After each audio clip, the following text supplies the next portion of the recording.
Hello everyone, welcome back to my channel. My name is Paul. Today I'd like to apologize. I'd like to apologize for my review of The City We Became by N.K. Jemisin. My initial review criticized this book because it added social issues that were very similar to a lot of threads on Twitter and debates, and I didn't want to read about it.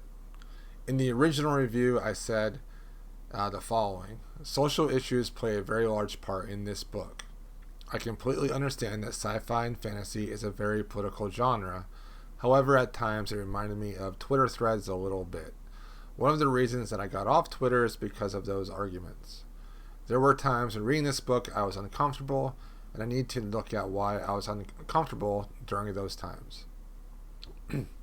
So looking back on that statement, I'd like to apologize to N.K. Jemisin in the booktube community for this comment.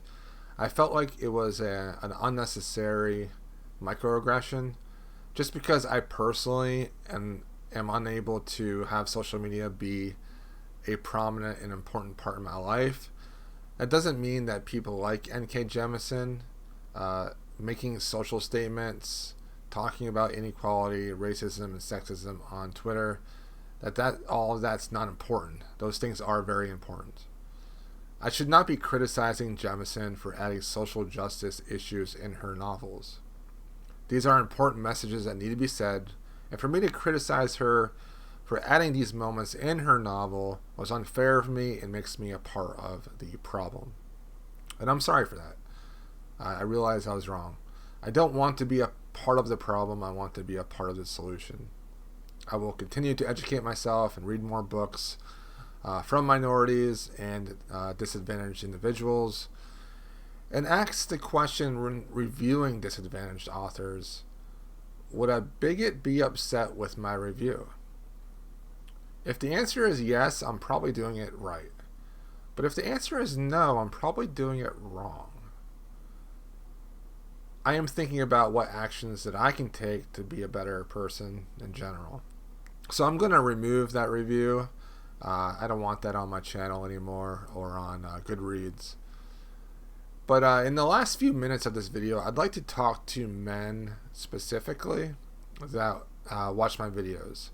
So while making that review, I had second thoughts about adding that Twitter comparison and complaint, and I should have listened to that. My ego got in the way. There is a lot of messages, speakers, and books out there that push forward this idea that men have to be staunchly opinionated and constantly say what they think. That they believe that this is how they will be attractive. That men will be boring if they never disagree or speak up.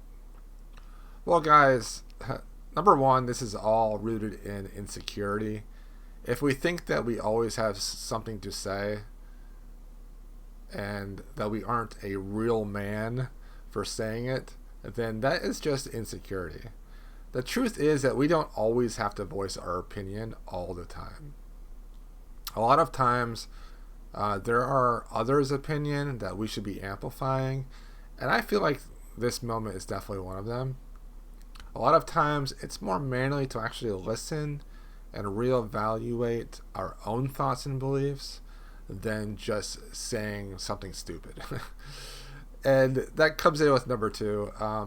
If what we say doesn't add kindness or equality to the world, then it probably isn't worth saying. All right, everyone. Thanks for watching. I will see you all soon.